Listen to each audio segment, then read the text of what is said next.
بسم اللہ الرحمن الرحیم۔ ابراہیم نام، آیت 35 کے فقرے وَإِذْ قَالَ إِبْرَاهِيمُ رَبِّ اجْعَلْ هَٰذَا الْبَلَدَ آمِنًا سے ماخوذ ہے۔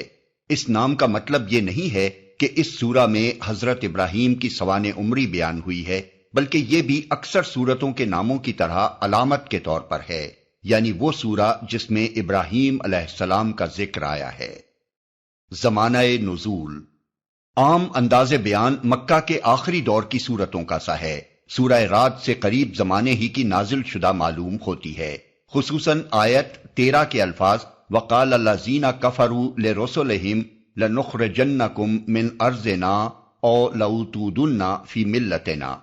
انکار کرنے والوں نے اپنے رسولوں سے کہا یا تو تمہیں ہماری ملت میں واپس آنا ہوگا ورنہ ہم تمہیں اپنے ملک سے نکال دیں گے کا صاف اشارہ اس طرف ہے کہ اس وقت مکہ میں مسلمانوں پر ظلم و ستم انتہا کو پہنچ چکا تھا اور اہل مکہ پچھلی کافر قوموں کی طرح اپنے ہاں کے اہل ایمان کو خارج البلد کر دینے پر تل گئے تھے۔ اسی بنا پر ان کو وہ دھمکی سنائی گئی جو ان کے سے رویے پر چلنے والی پچھلی قوموں کو دی گئی تھی کہ لا نہلکن الظالمین، ہم ظالموں کو ہلاک کر کے رہیں گے، اور اہل ایمان کو وہی تسلی دی گئی جو ان کے پیش روؤں کو دی جاتی رہی ہے کہ لِنُسْكِنَنَّكُمُ الْأَرْضَ مِن بَعْدِهِمْ، ہم ان ظالموں کو ختم کرنے کے بعد تم کو ہی اس سرزمین میں آباد کریں گے۔ اسی طرح آخری رکوع کے تیور بھی یہی بتاتے ہیں کہ یہ سورہ مکہ کے آخری دور سے تعلق رکھتی ہے۔ مرکزی مضمون اور مدعا، جو لوگ نبی صلی اللہ علیہ وسلم کی رسالت کو ماننے سے انکار کر رہے تھے اور آپ کی دعوت کو ناکام کرنے کے لیے ہر طرح کی بدتر سے بدتر چالیں چل رہے تھے، ان کو فہمائش اور تنبیہ، لیکن فہمائش کی بنسبت اس سورہ میں تنبیہ اور ملامت اور زجر و توبیخ کا انداز زیادہ تیز ہے۔ اس کی وجہ یہ ہے کہ تفہیم کا حق اس سے پہلے کی سورتوں میں بخوبی ادا کیا جا چکا تھا، اور اس کے باوجود کفار قریش کی ہٹ دھرمی، عناد، مزاحمت، شرارت اور ظلم و جور میں روز بروز اضافہ ہی ہوتا چلا جا رہا تھا۔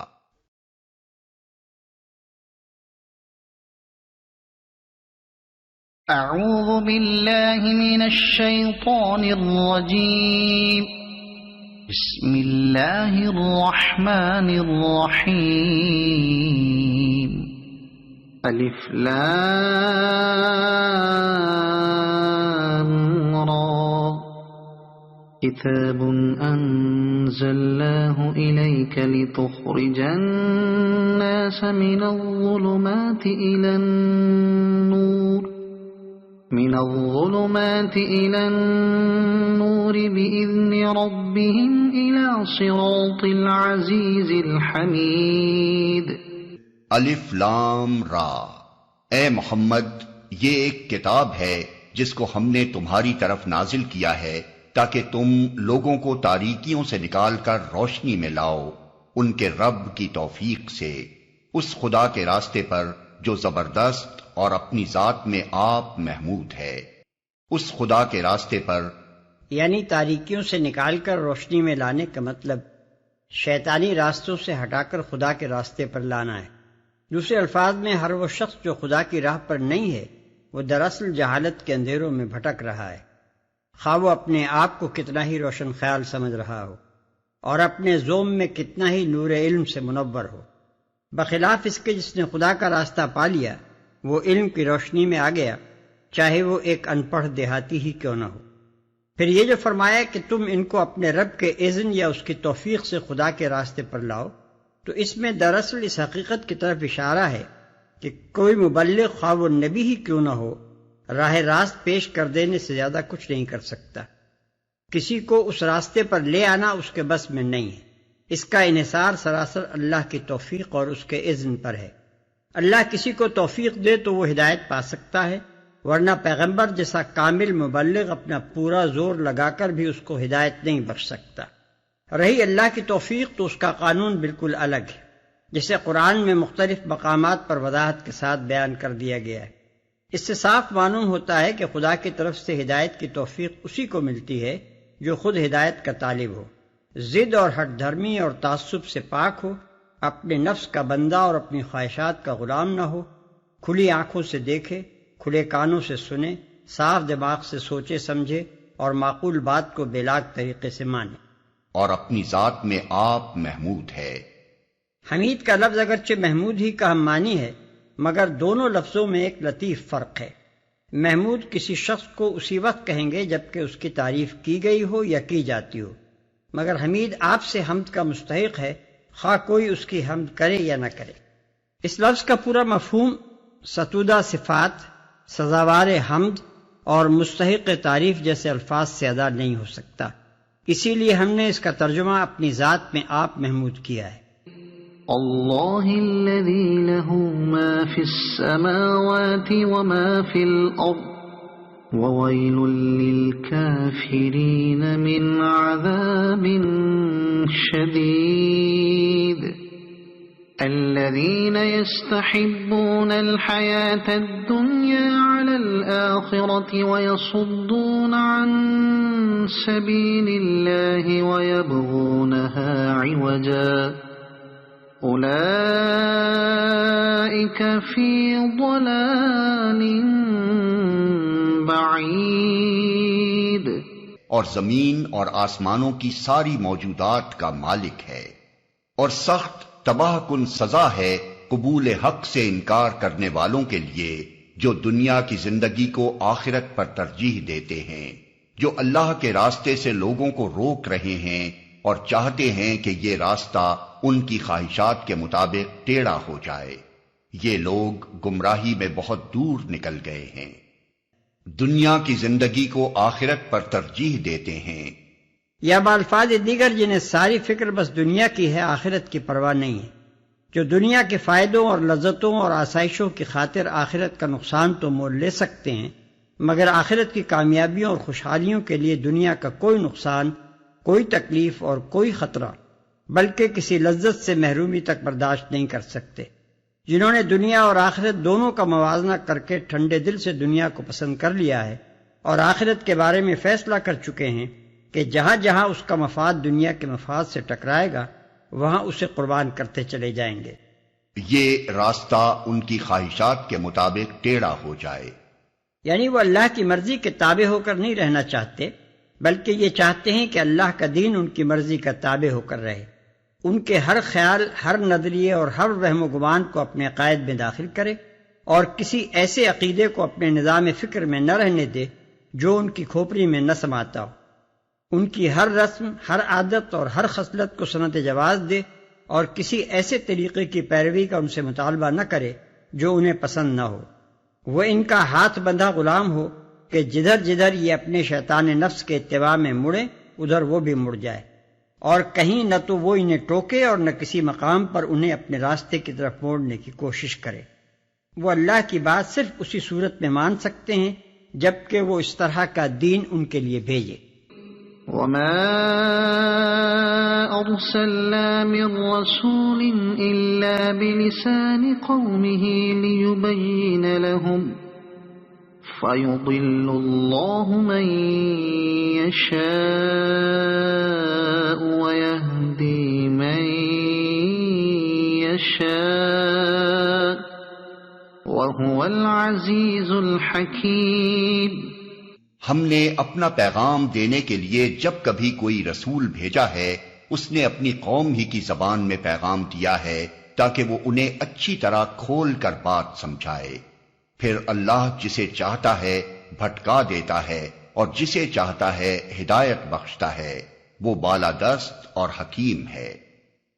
اس نے اپنی قوم ہی کی زبان میں پیغام دیا ہے تاکہ وہ انہیں اچھی طرح کھول کر بات سمجھائے۔ اس کے دو مطلب ہیں، ایک یہ کہ اللہ تعالیٰ نے جو نبی جس قوم میں بھیجا اس پر اسی قوم کی زبان میں اپنا کلام نازل کیا تاکہ وہ قوم اسے اچھی طرح سمجھے اور اسے یہ عذر پیش کرنے کا موقع نہ مل سکے کہ آپ کی بھیجی ہوئی تعلیم تو ہماری سمجھ ہی میں نہ آتی تھی، پھر ہم اس پر ایمان کیسے لاتے۔ دوسرا مطلب یہ ہے کہ اللہ تعالیٰ نے محض معجزہ دکھانے کی خاطر کبھی یہ نہیں کیا کہ رسول تو بھیجے عرب میں اور وہ کلام سنائے چینی یا جاپانی زبان میں۔ اس طرح کے کرشمے دکھانے اور لوگوں کی عجائب پسندی کو آسودہ کرنے کی بنسبت اللہ تعالیٰ کی نگاہ میں تعلیم و تلقین اور تفہیم و تبیین کی اہمیت زیادہ رہی ہے، جس کے لیے ضروری تھا کہ ایک قوم کو اسی زبان میں پیغام پہنچایا جائے جسے وہ سمجھتی ہو۔ جسے چاہتا ہے ہدایت بخشتا ہے۔ یعنی باوجود اس کے کہ پیغمبر ساری تبلیغ و تلقین اسی زبان میں کرتا ہے جسے ساری قوم سمجھتی ہے، پھر بھی سب کو ہدایت نصیب نہیں ہو جاتی، کیونکہ کسی کلام کے محض عام فہم ہونے سے یہ لازم نہیں آ جاتا کہ سب سننے والے اسے مان جائیں۔ ہدایت اور ضلالت کا سرشتہ بہرحال اللہ کے ہاتھ میں ہے، وہی جسے چاہتا ہے اپنے اس کلام کے ذریعے سے ہدایت عطا کرتا ہے، اور جس کے لیے چاہتا ہے اسی کلام کو الٹی گمراہی کا سبب بنا دیتا ہے۔ وہ بالادست اور حکیم ہے۔ یعنی لوگوں کا بطور خود ہدایت پا لینا یا بھٹک جانا تو اس بنا پر ممکن نہیں ہے کہ وہ کاملاً خود مختار نہیں ہیں، بلکہ اللہ کی بالادستی سے مغلوب ہیں۔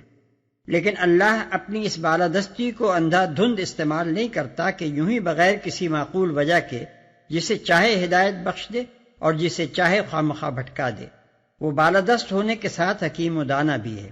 اس کے ہاتھ سے جس کو ہدایت ملتی ہے معقول وجوہ سے ملتی ہے، اور جس کو راہ راست سے محروم کر کے بھٹکنے کے لیے چھوڑ دیا جاتا ہے وہ خود اپنی ضلالت پسندی کی وجہ سے اس سلوک کا مستحق ہوتا ہے۔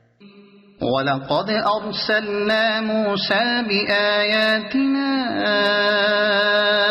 أَنْ أَخْرِجْ قَوْمَكَ مِنَ الظُّلُمَاتِ إِلَى النُّورِ وَذَكِّرْهُمْ بِأَيَّامِ اللَّهِ إِنَّ فِي ذَلِكَ لَآيَاتٍ لِكُلِّ صَبَّارٍ شَكُورٍ۔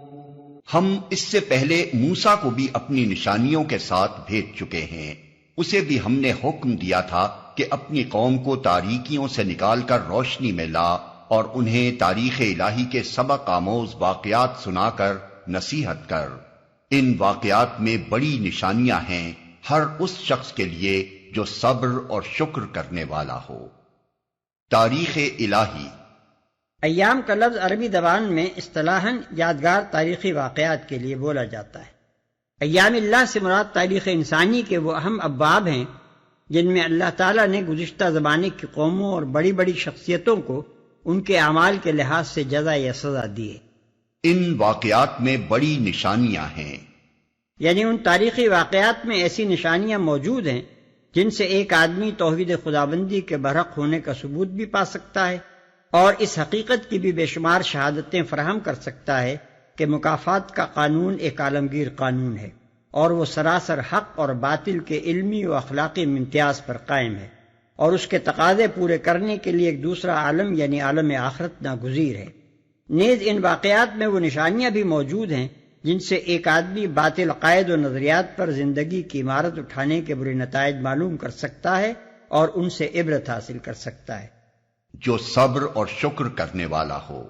یعنی یہ نشانیاں تو اپنی جگہ موجود ہیں، مگر ان سے فائدہ اٹھانا صرف انہی لوگوں کا کام ہے جو اللہ کی آزمائشوں سے صبر اور پامردی کے ساتھ گزرنے والے اور اللہ کی نعمتوں کو ٹھیک ٹھیک محسوس کر کے ان کا صحیح شکریہ ادا کرنے والے ہوں۔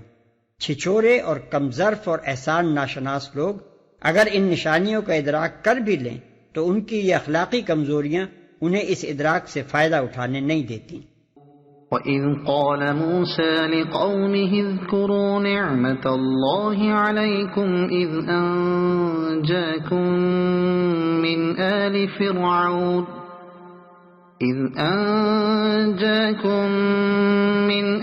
فِرْعَوْنَ يَسُومُونَكُمْ سُوءَ الْعَذَابِ وَيُذَبِّحُونَ أَبْنَاءَكُمْ وَيَسْتَحْيُونَ نِسَاءَكُمْ وَفِي ذَلِكُمْ بَلَاءٌ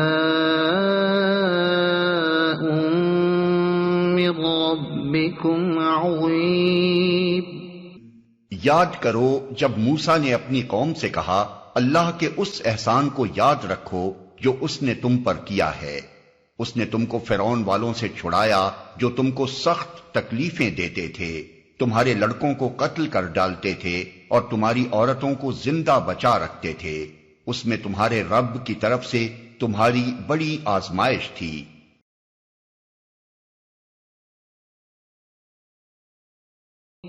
وَإِذْ تَأَذَّنَ رَبُّكُمْ لَئِن شَكَرْتُمْ لَأَزِيدَنَّكُمْ وَلَئِن كَفَرْتُمْ إِنَّ عَذَابِي لَشَدِيدٌ۔ اور یاد رکھو تمہارے رب نے خبردار کر دیا تھا کہ اگر شکر گزار بنو گے تو میں تم کو اور زیادہ نوازوں گا، اور اگر کفران نعمت کرو گے تو میری سزا بہت سخت ہے۔ اگر شکر گزار بنو گے یعنی اگر ہماری نعمتوں کا حق پہچان کر ان کا صحیح استعمال کرو گے اور ہمارے احکام کے مقابلے میں سرکشی و استکبار نہ برتو گے اور ہمارا احسان مان کر ہمارے مطیع فرمان بنے رہو گے تو میری سزا بہت سخت ہے۔ اس مضمون کی تقریر بائبل کی کتاب استثناء میں بڑی شرح و بسط کے ساتھ نقل کی گئی ہے۔ اس تقریر میں حضرت موسیٰ علیہ السلام اپنی وفات سے چند روز پہلے بنی اسرائیل کو ان کی تاریخ کے سارے اہم واقعات یاد دلاتے ہیں، پھر تورات کے ان تمام احکام کو دہراتے ہیں جو اللہ تعالیٰ نے ان کے ذریعے سے بنی اسرائیل کو بھیجے تھے، پھر ایک طویل خطبہ دیتے ہیں جس میں بتاتے ہیں کہ اگر انہوں نے اپنے رب کی فرما برداری کی تو کیسے کیسے انعامات سے نوازے جائیں گے، اور اگر نافرمانی کی روش اختیار کی تو اس کی کیسی سخت سزا دی جائے گی۔ یہ خطبہ کتاب استثناء کے ابواب نمبر 4، 6، 8، 10، 11 اور 28 تا 30 میں پھیلا ہوا ہے، اور اس کے بعض مقامات کمال درجہ مؤثر و عبرت انگیز ہیں۔ مثال کے طور پر اس کے چند فقرے ہم یہاں نقل کرتے ہیں جن سے پورے خطبے کا اندازہ ہو سکتا ہے۔ سن اے اسرائیل، خداوند ہمارا خدا ایک ہی خداوند ہے، تو اپنے سارے دل اور اپنی ساری جان اور اپنی ساری طاقت سے خداوند اپنے خدا کے ساتھ محبت رکھ، اور یہ باتیں جن کا حکم آج میں تجھے دیتا ہوں تیرے دل پر نقش رہیں، اور تو ان کو اپنی اولاد کے ذہن نشین کرنا، اور گھر بیٹھے اور راہ چلتے اور لیٹتے اور اٹھتے ان کا ذکر کرنا۔ باب 6 آیات 4 اور 7۔ پس اے اسرائیل، خداوند تیرا خدا تجھ سے اس کے سوا اور کیا چاہتا ہے کہ تو خداوند اپنے خدا کا خوف مانے اور اس کی سب راہوں پر چلے اور اس سے محبت رکھے، اور اپنے سارے دل اور ساری جان سے خداوند اپنے خدا کی بندگی کرے، اور خداوند کے جو احکام اور آئین میں تجھ کو آج بتاتا ہوں ان پر عمل کرے تاکہ تیری خیر ہو۔ دیکھ، آسمان اور زمین اور جو کچھ زمین میں ہے یہ سب خداوند تیرے خدا ہی کا ہے۔ باب 10 آیات 12 تا 14۔ اور اگر تو خداوند اپنے خدا کی بات کو جانفشانی سے مان کر اس کے ان سب حکموں پر جو آج کے دن میں تجھے دیتا ہوں احتیاط سے عمل کرے تو خداوند تیرا خدا دنیا کی سب قوموں سے زیادہ تجھ کو سرفراز کرے گا۔ اور اگر تو خداوند اپنے خدا کی بات سنے تو یہ سب برکتیں تجھ پر نازل ہوں گی اور تجھ کو ملیں گی، شہر میں بھی تو مبارک ہوگا اور کھیت میں بھی مبارک۔ خداوند تیرے دشمنوں کو جو تجھ پر حملہ کریں تیرے روبرو شکست دلائے گا۔ خداوند تیرے انبار خانوں میں اور سب کاموں میں جن میں تو ہاتھ ڈالے برکت کا حکم دے گا۔ تجھ کو اپنی پاک قوم بنا کر رکھے گا، اور دنیا کی سب قومیں یہ دیکھ کر کہ تو خداوند کے نام سے کہلاتا ہے تجھ سے ڈر جائیں گی۔ تو بہت سی قوموں کو قرض دے گا پر خود قرض نہیں لے گا، اور خداوند تجھ کو دم نہیں بلکہ سر ٹھہرائے گا، اور تو پشت نہیں بلکہ سرفراز ہی رہے گا۔ باب 28 آیات 1-13۔ لیکن اگر تو ایسا نہ کرے کہ خداوند اپنے خدا کی بات سن کر اس کے سب احکام اور آئین پر جو آج کے دن میں تجھ کو دیتا ہوں احتیاط سے عمل کرے تو یہ سب لعنتیں تجھ پر ہوں گی اور تجھ کو لگیں گی، شہر میں بھی تو لعنتی ہوگا اور کھیت میں بھی لعنتی۔ خداوند ان سب کاموں میں جن کو تو ہاتھ لگائے لعنت اور پھٹکار اور اضطراب کو تجھ پر نازل کرے گا۔ وبا تجھ سے لپٹی رہے گی، آسمان جو تیرے سر پر ہے پیتل کا اور زمین جو تیرے نیچے ہے لوہے کی ہو جائے گی۔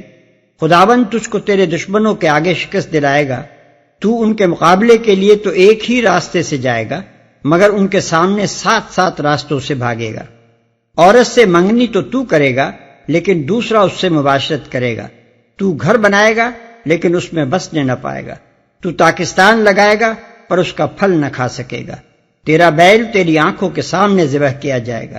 بھوکا اور پیاسا اور ننگا اور سب چیزوں کا محتاج ہو کر تو اپنے ان دشمنوں کی خدمت کرے گا جن کو خداوند تیرے برخلاف بھیجے گا، اور غنیم تیری گردن پر لوہے کا جوا رکھے گا جب تک وہ تیرا ناس نہ کر دے۔ خداوند تجھ کو زمین کے ایک سرے سے دوسرے سرے تک تمام قوموں میں پراگندہ کر دے گا۔ باب 28 آیات 15 اور 64۔ وقال موسى إن تكفروا أنتم ومن في الأرض جميعا فإن الله لغني حميد۔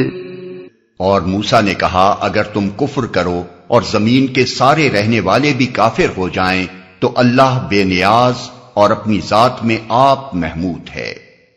اس جگہ حضرت موسیٰ علیہ السلام اور ان کی قوم کے معاملے کی طرف یہ مختصر اشارہ کرنے سے مقصود اہل مکہ کو یہ بتانا ہے کہ اللہ جب کسی قوم پر احسان کرتا ہے اور جواب میں وہ قوم نمک حرامی اور سرکشی دکھاتی ہے تو پھر ایسی قوم کو وہ عبرتناک انجام دیکھنا پڑتا ہے جو تمہاری آنکھوں کے سامنے بنی اسرائیل دیکھ رہے ہیں۔ اب کیا تم بھی خدا کی نعمت اور اس کے احسان کا جواب کفران نعمت سے دے کر یہی انجام دیکھنا چاہتے ہو؟ یہاں یہ بات بھی واضح رہے کہ اللہ تعالیٰ اپنی جس نعمت کی قدر کرنے کا یہاں قریش سے مطالبہ فرما رہا ہے وہ خصوصیت کے ساتھ اس کی یہ نعمت ہے کہ اس نے محمد عربی صلی اللہ علیہ وسلم کو ان کے درمیان پیدا کیا اور آپ کے ذریعے سے ان کے پاس وہ عظیم شان تعلیم بھیجی جس کے متعلق حضور صلی اللہ علیہ وسلم بار بار قریش سے فرمایا کرتے تھے کہ میری ایک بات مان لو، عرب اور عجم سب تمہارے تابع ہو جائیں گے۔ أَلَمْ يَأْتِكُمْ نَبَأُ الَّذِينَ مِن قَبْلِكُمْ قَوْمِ نُوحٍ وَعَادٍ وَثَمُودَ وَالَّذِينَ مِن بَعْدِهِمْ لَا يَعْلَمُهُمْ إِلَّا اللَّهُ جاءتهم رسلهم بالبينات فردوا أيديهم في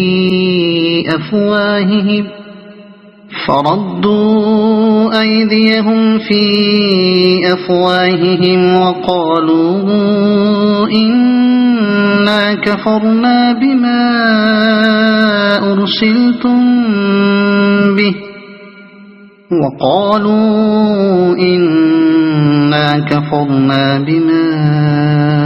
أرسلتم به وَإِنَّا لَفِي شَكٍّ مِّمَّا تَدْعُونَنَا إِلَيْهِ مُرِيبٍ۔ کیا تمہیں ان قوموں کے حالات نہیں پہنچے جو تم سے پہلے گزر چکی ہیں؟ قوم نوح، عاد، سمود اور ان کے بعد آنے والی بہت سی قومیں جن کا شمار اللہ ہی کو معلوم ہے۔ ان کے رسول جب ان کے پاس صاف صاف باتیں اور کھلی کھلی نشانیاں لیے ہوئے آئے تو انہوں نے اپنے منہ میں ہاتھ دبا لیے اور کہا کہ جس پیغام کے ساتھ تم بھیجے گئے ہو ہم اس کو نہیں مانتے، اور جس چیز کی تم ہمیں دعوت دیتے ہو اس کی طرف سے ہم سخت خلجان آمیز شک میں پڑے ہوئے ہیں۔ کیا تمہیں حضرت موسیٰ علیہ السلام کی تقریر اوپر ختم ہو گئی، اب براہ راست کفار مکہ سے خطاب شروع ہوتا ہے۔ تو انہوں نے اپنے منہ میں ہاتھ دبا لیے۔ ان الفاظ کے مفہوم میں مفسرین کے درمیان بہت کچھ اختلاف پیش آیا ہے اور مختلف لوگوں نے مختلف معنی بیان کیے ہیں۔ ہمارے نزدیک ان کا قریب ترین مفہوم وہ ہے جسے ادا کرنے کے لیے ہم اردو میں کہتے ہیں کانوں پر ہاتھ رکھے یا دانتوں میں انگلی دبائی، اس لیے کہ بعد کا فقرہ صاف طور پر انکار اور اچنبے دونوں مضامین پر مشتمل ہے اور کچھ اس میں غصے کا انداز بھی ہے۔ خلجان آمیز شک میں پڑے ہوئے ہیں، یعنی ایسا شک جس کی وجہ سے اطمینان رخصت ہو گیا ہے۔ یہ دعوت حق کا خاصہ ہے کہ جب وہ اٹھتی ہے تو اس کی وجہ سے ایک کھلبلی ضرور مچ جاتی ہے، اور انکار و مخالفت کرنے والے بھی پورے اطمینان کے ساتھ نہ اس کا انکار کر سکتے ہیں نہ اس کی مخالفت، وہ چاہے کتنی ہی شدت کے ساتھ اسے رد کریں اور کتنا ہی زور اس کی مخالفت میں لگائیں، دعوت کی سچائی، اس کی معقول دلیلیں، اس کی کھری کھری اور بے لاگ باتیں، اس کی دل موہ لینے والی زبان، اس کے دائی کی بے داغ سیرت، اس پر ایمان لانے والوں کی زندگیوں کا سریع انقلاب اور اپنے صدق مقال کے عین مطابق ان کے پاکیزہ اعمال، یہ ساری چیزیں مل جل کر کٹے سے کٹے مخالف کے دل میں بھی ایک اضطراب پیدا کر دیتی ہیں۔ داعیان حق کو بے چین کرنے والا خود بھی چین سے محروم ہو جاتا ہے۔ قالت رسلهم أفي الله شك فاطر السماوات والأرض يدعوكم ليغفر لكم من ذنوبكم بكم ويؤخركم إلى أجل مسمى قالوا إن أنتم إلا بشر مثلنا تريدون أن تصدونا عما كان يعبد آباؤنا فأتونا بسلطان مبين۔ ان کے رسولوں نے کہا کیا خدا کے بارے میں شک ہے جو آسمانوں اور زمین کا خالق ہے؟ وہ تمہیں بلا رہا ہے تاکہ تمہارے قصور معاف کرے اور تم کو ایک مدت مقرر تک مہلت دے۔ انہوں نے جواب دیا تم کچھ نہیں ہو مگر ویسے ہی انسان جیسے ہم ہیں۔ تم ہمیں ان ہستیوں کی بندگی سے روکنا چاہتے ہو جن کی بندگی باپ دادا سے ہوتی چلی آ رہی ہے۔ اچھا تو لاؤ کوئی صریح سند جو آسمانوں اور زمین کا خالق ہے۔ رسولوں نے یہ بات اس لیے کہی کہ ہر زمانے کے مشرکین خدا کی ہستی کو مانتے تھے اور یہ بھی تسلیم کرتے تھے کہ زمین اور آسمانوں کا خالق وہی ہے۔ اسی بنیاد پر رسولوں نے فرمایا کہ آخر تمہیں شک کس چیز میں ہے؟ ہم جس چیز کی طرف تمہیں دعوت دیتے ہیں وہ اس کے سوا اور کیا ہے کہ اللہ فاطر السماوات والارض تمہاری بندگی کا حقیقی مستحق ہے۔ پھر کیا اللہ کے بارے میں تم کو شک ہے؟ ایک مدت مقرر تک مہلت دے۔ مدت مقرر سے مراد افراد کی موت کا وقت بھی ہو سکتا ہے اور قیامت بھی۔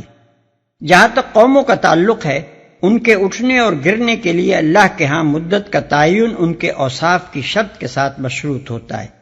ایک اچھی قوم اگر اپنے اندر بگاڑ پیدا کر لے تو اس کی مہلت عمل گھٹا دی جاتی ہے اور اسے تباہ کر دیا جاتا ہے، اور ایک بگڑی ہوئی قوم اگر اپنے برے اوصاف کو اچھے اوصاف سے بدل لے تو اس کی مہلت عمل بڑھا دی جاتی ہے، حتیٰ کہ وہ قیامت تک بھی دراز ہو سکتی ہے۔ اسی مضمون کی طرف سورہ رعد کی آیت 11 اشارہ کرتی ہے کہ اللہ تعالیٰ کسی قوم کے حال کو اس وقت تک نہیں بدلتا جب تک وہ اپنے اوصاف کو نہ بدل دے۔ ویسے ہی انسان جیسے ہم ہیں۔ ان کا مطلب یہ تھا کہ تم ہر حیثیت سے بالکل ہم جیسے انسان ہی نظر آتے ہو، کھاتے ہو، پیتے ہو، سوتے ہو، بیوی بچے رکھتے ہو، بھوک پیاس، بیماری، دکھی، سردی، گرمی، ہر چیز کے احساس میں اور ہر بشری کمزوری میں ہمارے مشابہ ہو۔ تمہارے اندر کوئی غیر معمولی پن ہمیں نظر نہیں آتا جس کی بنا پر ہم یہ مان لیں کہ تم کوئی پہنچے ہوئے لوگ ہو اور خدا تم سے ہم کلام ہوتا ہے اور فرشتے تمہارے پاس آتے ہیں۔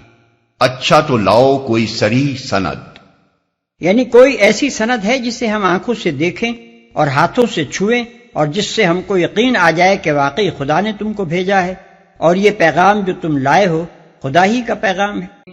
قالت لهم رسلهم إن نحن إلا بشر مثلكم ولكن الله يمن على من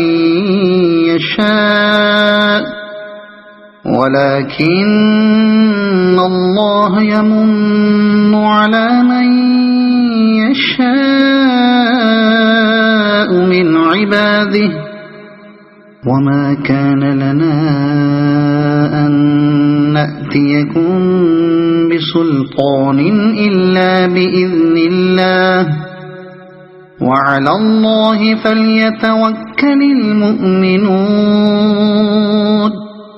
ان کے رسولوں نے ان سے کہا واقعی ہم کچھ نہیں ہیں مگر تم بھی جیسے انسان، لیکن اللہ اپنے بندوں میں سے جس کو چاہتا ہے نوازتا ہے، اور یہ ہمارے اختیار میں نہیں ہے کہ تمہیں کوئی سند لا دیں۔ سند تو اللہ ہی کے اذن سے آ سکتی ہے اور اللہ ہی پر اہل ایمان کو بھروسہ کرنا چاہیے، جس کو چاہتا ہے نوازتا ہے۔ یعنی بلا شبہ ہم ہیں تو انسان ہی، مگر اللہ نے تمہارے درمیان ہم کو ہی علم حق اور بصیرت کاملہ عطا کرنے کے لیے منتخب کیا ہے۔ اس میں ہمارے بس کی کوئی بات نہیں، یہ تو اللہ کے اختیارات کا معاملہ ہے۔ وہ اپنے بندوں میں سے جس کو جو کچھ چاہے دے۔ ہم نہ یہ کر سکتے ہیں کہ جو کچھ ہمارے پاس آیا ہے وہ تمہارے پاس بھجوا دیں، اور نہ یہی کر سکتے ہیں کہ جو حقیقتیں ہم پر منکشف ہوئی ہیں ان سے آنکھیں بند کر لیں۔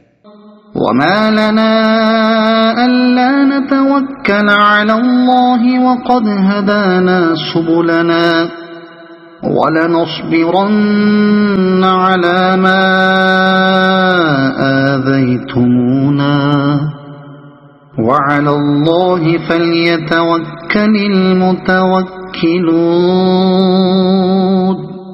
اور ہم کیوں نہ اللہ پر بھروسہ کریں جبکہ ہماری زندگی کی راہوں میں اس نے ہماری رہنمائی کی ہے۔ جو اذیتیں تم لوگ ہمیں دے رہے ہو ان پر ہم صبر کریں گے، اور بھروسہ کرنے والوں کا بھروسہ اللہ ہی پر ہونا چاہیے۔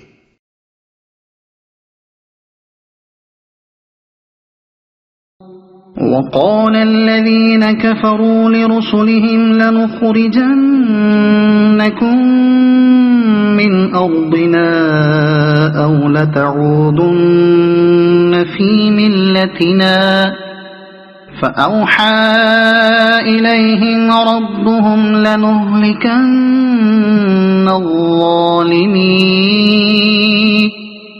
آخر کار منکرین نے اپنے رسولوں سے کہہ دیا کہ یا تو تمہیں ہماری ملت میں واپس آنا ہوگا ورنہ ہم تمہیں اپنے ملک سے نکال دیں گے۔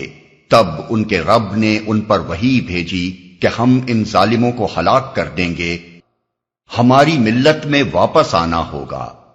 اس کا یہ مطلب نہیں ہے کہ انبیاء علیہ السلام منصب نبوت پر سرفراز ہونے سے پہلے اپنی گمراہ قوموں کی ملت میں شامل ہوا کرتے تھے، بلکہ اس کے معنی یہ ہے کہ نبوت سے پہلے چونکہ وہ ایک طرح کی خاموش زندگی بسر کرتے تھے، کسی دین کی تبلیغ اور کسی رائج الوقت دین کی تردید نہیں کرتے تھے، اس لیے ان کی قوم یہ سمجھتی تھی کہ وہ ہماری ہی ملت میں ہیں، اور نبوت کا کام شروع کر دینے کے بعد ان پر یہ الزام لگایا جاتا تھا کہ وہ ملت آبائی سے نکل گئے ہیں، حالانکہ وہ نبوت سے پہلے بھی کبھی مشرکین کی ملت میں شامل نہ ہوئے تھے کہ اس سے خروج کا الزام ان پر لگ سکتا۔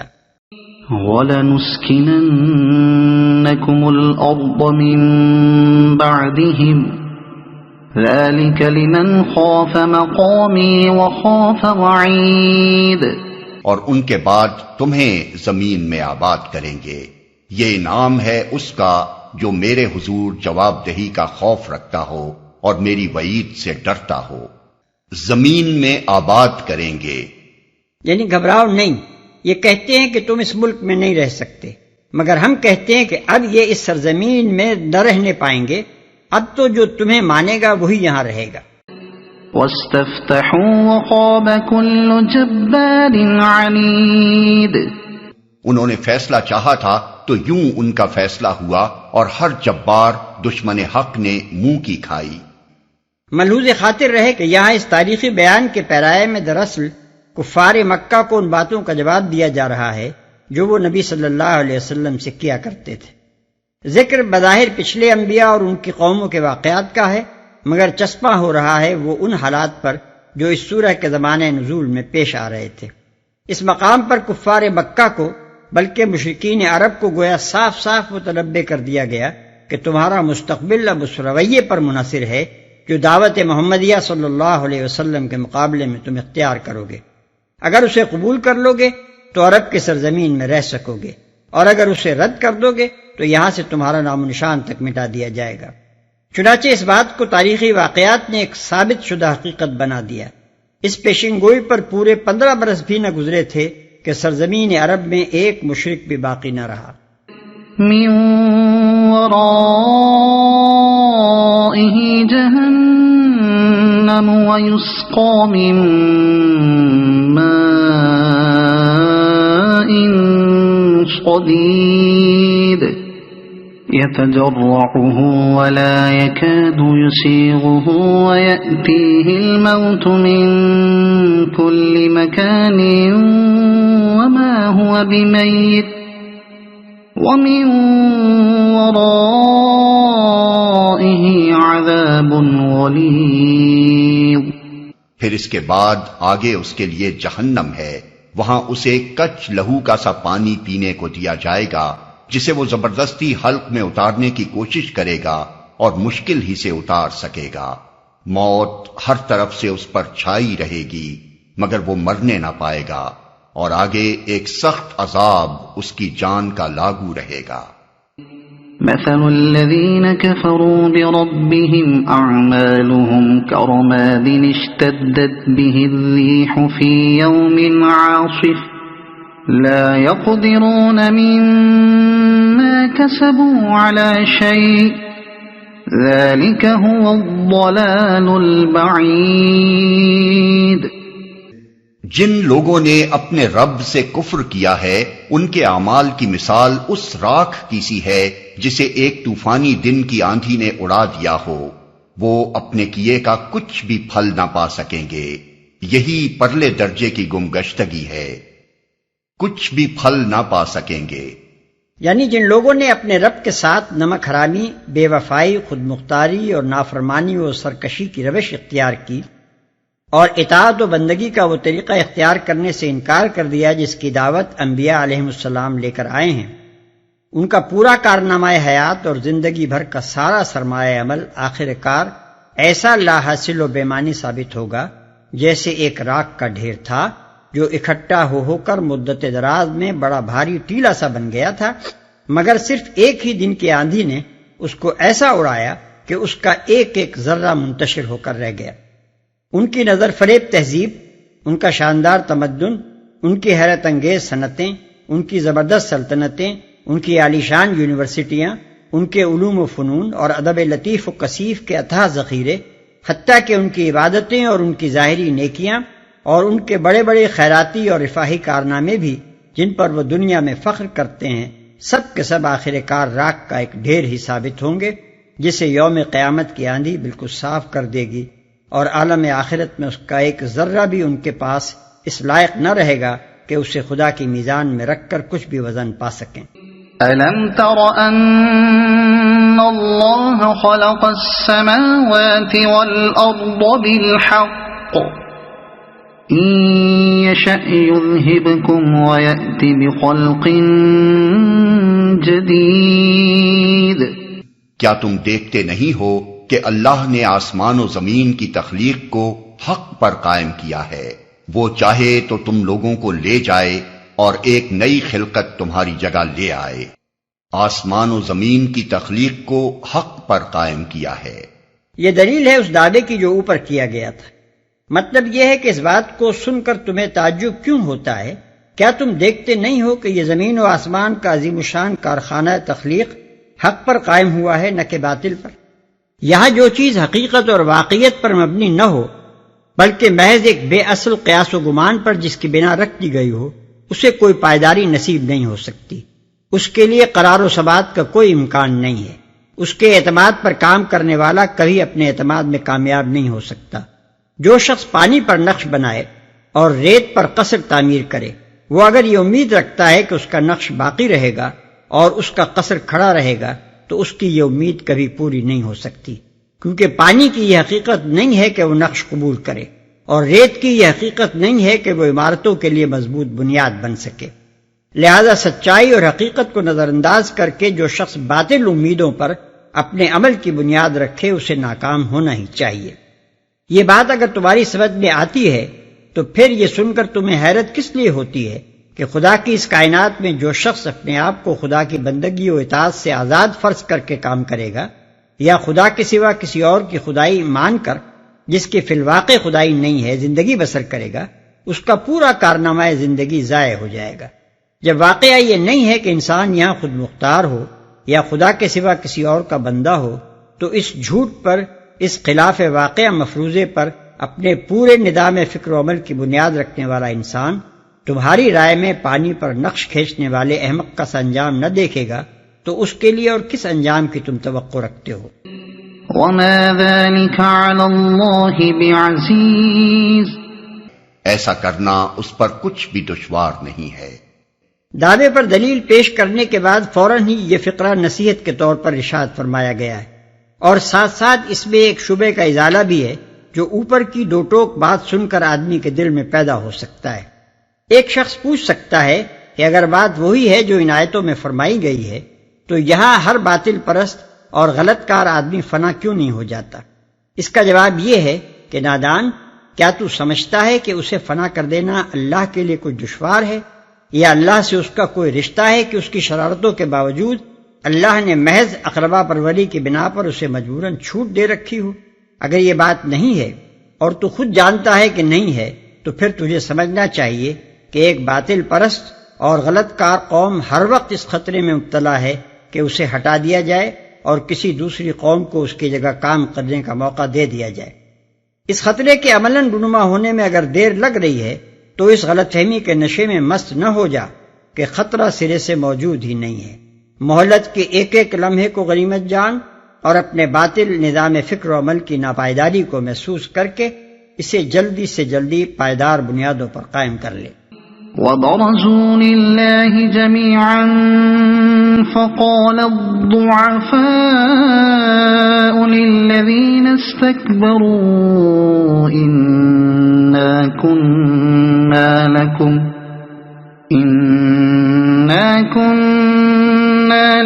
تَبَعًا فَهَلْ أَنْتُمْ مُغْنُونَ عَنَّا مِنْ عَذَابِ اللَّهِ مِنْ شَيْءٍ قَالُوا لَوْ هَدَانَا اللَّهُ لَهَدَيْنَاكُمْ سَوَاءٌ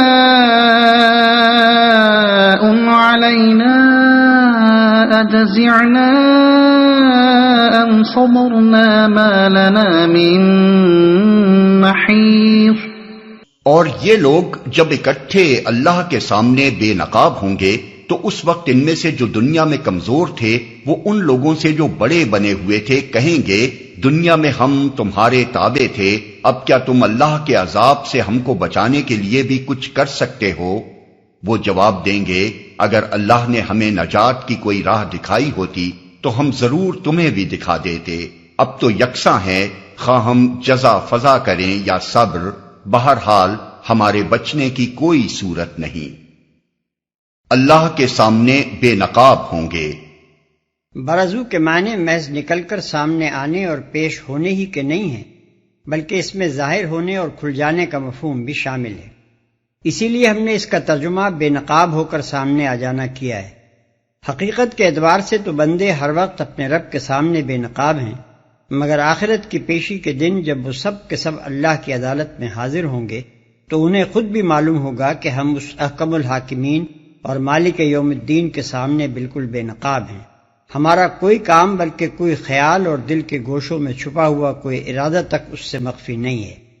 ہمارے بچنے کی کوئی صورت نہیں۔ یہ تنبیہ ہے ان سب لوگوں کے لیے جو دنیا میں آنکھیں بند کر کے دوسروں کے پیچھے چلتے ہیں یا اپنی کمزوری کو حجت بنا کر طاقتور ظالموں کی اطاعت کرتے ہیں۔ ان کو بتایا جا رہا ہے کہ آج جو تمہارے لیڈر اور پیشوا اور افسر اور حاکم بنے ہوئے ہیں، کل ان میں سے کوئی بھی تمہیں خدا کے عذاب سے ذرہ برابر بھی نہ بچا سکے گا۔ لہذا آج ہی سوچ لو کہ تم جس کے پیچھے چل رہے ہو یا جس کا حکم مان رہے ہو وہ خود کہاں جا رہا ہے اور تمہیں کہاں پہنچا کر چھوڑے گا۔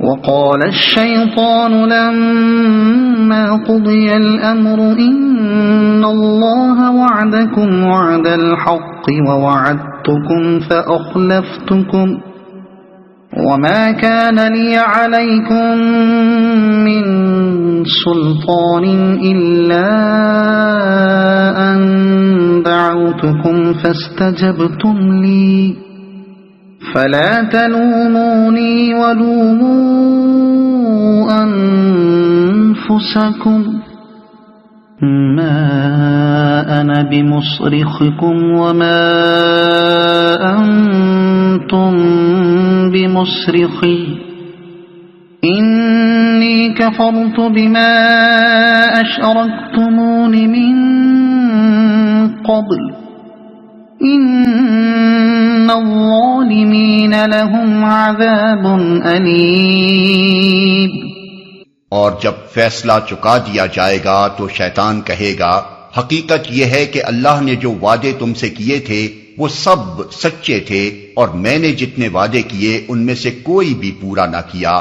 میرا تم پر کوئی زور تو تھا نہیں، میں نے تو اس کے سوا کچھ نہیں کیا کہ اپنے راستے کی طرف تمہیں دعوت دی اور تم نے میری دعوت پر لبیک کہا۔ اب مجھے ملامت نہ کرو، اپنے آپ ہی کو ملامت کرو۔ یہاں نہ میں تمہاری فریاد رسی کر سکتا ہوں اور نہ تم میری۔ اس سے پہلے جو تم نے مجھے خدائی میں شریک بنا رکھا تھا میں اس سے بری الذمہ ہوں۔ ایسے ظالموں کے لیے تو دردناک سزا یقینی ہے۔ جتنے وعدے کیے ان میں سے کوئی بھی پورا نہ کیا۔ یعنی تمہارے تمام گلے شکوے اس حد تک تو بالکل صحیح ہیں کہ اللہ سچا تھا اور میں جھوٹا تھا۔ اس واقعے سے مجھے ہرگز انکار نہیں ہے۔ اللہ کے وعدے اور اس کی وعیدیں تم دیکھ ہی رہے ہو کہ ان میں سے ہر بات جوں کی تو سچی نکلی، اور میں خود مانتا ہوں کہ جو بھروسے میں نے تمہیں دلائے، جن فائدوں کے لالچ تمہیں دیے، جن خوشنما توقعات کے جال میں تم کو پھانسا، اور سب سے بڑھ کر یہ یقین جو تمہیں دلایا کہ اول تو آخرت و آخرت کچھ بھی نہیں ہے، سب محض ڈھکوسلا ہے، اور اگر ہوئی بھی تو فلاں حضرت کے تصدق سے تم صاف بچ نکلو گے، بس ان کی خدمت میں نظر و نیاز کی رشوت پیش کرتے رہو اور پھر جو چاہو کرتے پھرو، نجات کا ذمہ ان کا۔ یہ ساری باتیں جو میں تم سے کہتا رہا اور اپنے ایجنٹوں کے ذریعے سے کہلواتا رہا، یہ سب محض دھوکہ تھا۔ تم نے میری دعوت پر لبیک کہا۔ یعنی اگر آپ حضرات ایسا کوئی ثبوت رکھتے ہوں کہ آپ خود راہ راست پر چلنا چاہتے تھے اور میں نے زبردستی آپ کا ہاتھ پکڑ کر آپ کو غلط راستے پر کھینچ لیا، تو ضرور اسے پیش فرمائیے، جو چور کی سزا سو میری۔ لیکن آپ خود مانیں گے کہ واقعہ یہ نہیں ہے۔ میں نے اس سے زیادہ کچھ نہیں کیا کہ دعوت حق کے مقابلے میں اپنی دعوت باطل آپ کے سامنے پیش کی، سچائی کے مقابلے میں جھوٹ کی طرف آپ کو بلایا، نیکی کے مقابلے میں بدی کی طرف آپ کو پکارا۔ ماننے اور نہ ماننے کے جملہ اختیارات آپ ہی حضرات کو حاصل تھے، میرے پاس آپ کو مجبور کرنے کی کوئی طاقت نہ تھی۔ اب اپنی اس دعوت کا ذمہ دار تو بلا شبہ میں خود ہوں اور اس کی سزا بھی پا رہا ہوں، مگر آپ نے جو اس پر لبیک کہا، اس کی ذمہ داری آپ مجھ پر کہاں ڈالنے چلے ہیں؟ اپنے غلط انتخاب اور اپنے اختیار کے غلط استعمال کی ذمہ داری تو آپ کو خود ہی اٹھانی چاہیے۔ تم نے مجھے خدائی میں شریک بنا رکھا تھا۔ یہاں پھر شرک اعتقادی کے مقابلے میں شرک کی ایک مستقل نوع یعنی شرک عملی کے وجود کا ایک ثبوت ملتا ہے۔ ظاہر بات ہے کہ شیطان کو اعتقادی حیثیت سے تو کوئی بھی نہ خدائی میں شریک ٹھہراتا ہے اور نہ اس کی پرستش کرتا ہے، سب اس پر لعنت ہی بھیجتے ہیں۔ البتہ اس کی اطاعت اور غلامی اور اس کے طریقے کی اندھی یا آنکھوں دیکھے پیروی ضرور کی جا رہی ہے، اور اسی کو یہاں شرک کے لفظ سے تعبیر کیا گیا ہے۔ ممکن ہے کوئی صاحب جواب میں فرمائیں کہ یہ تو شیطان کا قول ہے جسے اللہ تعالیٰ نے نقل فرمایا ہے، لیکن ہم عرض کریں گے کہ اول تو اس کے قول کی اللہ تعالیٰ خود تردید فرما دیتا اگر وہ غلط ہوتا۔ دوسرے، شرک عملی کا صرف یہی ایک ثبوت قرآن میں نہیں ہے، بلکہ اس کے متعدد ثبوت پچھلی صورتوں میں گزر چکے ہیں اور آگے آ رہے ہیں۔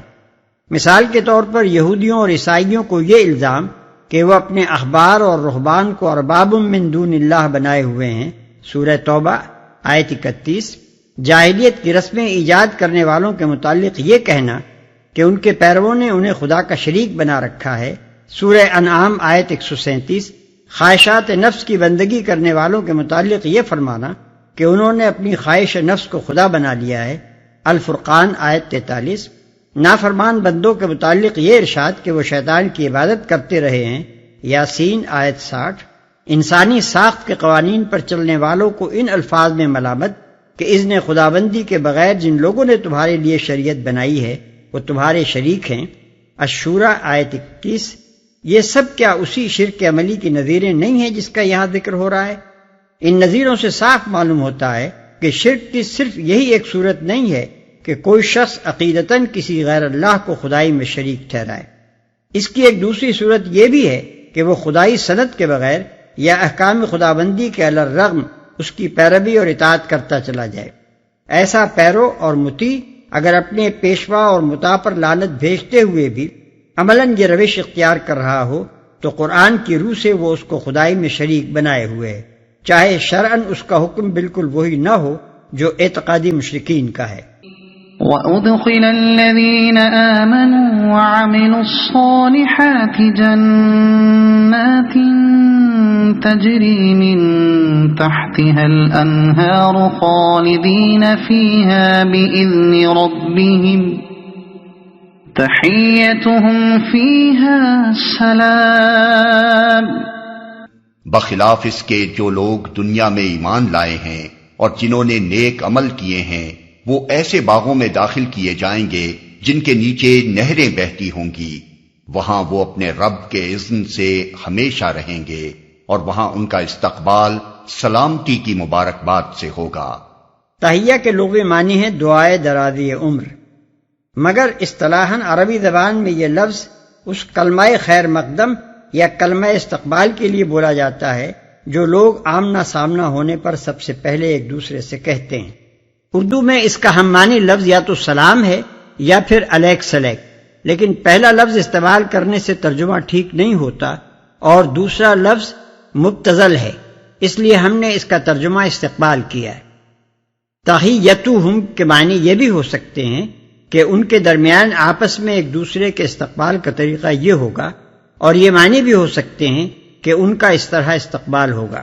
نیز سلامن میں دعائے سلامتی کا مفہوم بھی ہے اور سلامتی کی مبارکباد کا بھی۔ ہم نے موقع کی مناسبت کا لحاظ کرتے ہوئے وہ مفہوم اختیار کیا ہے جو ترجمے میں درج ہے۔ أَلَمْ تَرَ كَيْفَ ضَرَبَ اللَّهُ مَثَلًا كَلِمَةً طَيِّبَةً كَشَجَرَةٍ طَيِّبَةٍ أَصْلُهَا ثَابِتٌ وَفَرْعُهَا فِي السَّمَاءِ۔ کیا تم دیکھتے نہیں ہو کہ اللہ نے کلمہ طیبہ کو کس چیز سے مثال دی ہے؟ اس کی مثال ایسی ہے جیسے ایک اچھی ذات کا درخت جس کی جڑ زمین میں گہری جمی ہوئی ہے اور شاخیں آسمان تک پہنچی ہوئی ہیں۔ کلمہ طیبہ، کلمہ طیبہ کے لفظی معنی تو پاکیزہ بات کے ہیں، مگر اس سے مراد ہے وہ قول حق اور عقیدہ صالحہ جو سراسر حقیقت اور راستے پر مبنی ہو۔ یہ قول اور عقیدہ قرآن مجید کی روح سے لازماً وہی ہو سکتا ہے جس میں توحید کا اقرار، انبیاء اور کتب آسمانی کا اقرار اور آخرت کا اقرار ہو، کیونکہ قرآن انہی امور کو بنیادی صداقتوں کی حیثیت سے پیش کرتا ہے۔ شاخیں آسمان تک پہنچی ہوئی ہیں۔ دوسرے الفاظ میں اس کا مطلب یہ ہوا کہ زمین سے لے کر آسمان تک چونکہ سارا نظام کائنات اسی حقیقت پر مبنی ہے جس کا اقرار ایک مومن اپنے کلمہ طیبہ میں کرتا ہے، اس لیے کسی گوشے میں بھی قانون فطرت اس سے نہیں ٹکراتا، کسی شے کی بھی اصل اور جبلت اس سے ابا نہیں کرتی، کہیں کوئی حقیقت اور صداقت اس سے متصادم نہیں ہوتی، اسی لیے زمین اور اس کا پورا نظام اس سے تعاون کرتا ہے اور آسمان اور اس کا پورا عالم اس کا خیر مقدم کرتا ہے۔ تُؤْتِي أُكُلَهَا كُلَّ حِينٍ بِإِذْنِ رَبِّهَا وَيَضْرِبُ اللَّهُ الْأَمْثَالَ لِلنَّاسِ لَعَلَّهُمْ يَتَذَكَّرُونَ۔ ہر آن وہ اپنے رب کے حکم سے اپنے پھل دے رہا ہے۔ یہ مثالیں اللہ اس لیے دیتا ہے کہ لوگ ان سے سبق لیں۔ ہر آن وہ اپنے رب کے حکم سے اپنے پھل دے رہا ہے، یعنی وہ ایسا برابر اور نتیجہ خیز کلمہ ہے کہ جو شخص یا قوم اسے بنیاد بنا کر اپنی زندگی کا نظام اس پر تعمیر کرے، اس کو ہر آن اس کے مفید نتائج حاصل ہوتے رہتے ہیں۔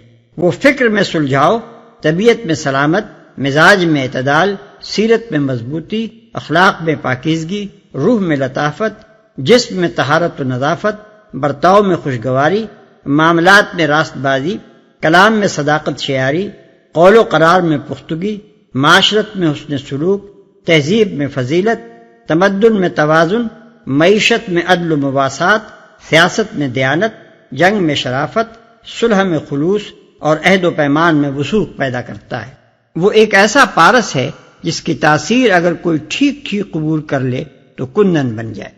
وَمَثَلُ كَلِمَةٍ خَبِيثَةٍ كَشَجَرَةٍ خَبِيثَةٍ اجْتُثَّتْ مِنْ فَوْقِ الْأَرْضِ مَا لَهَا مِنْ قَرَارٍ۔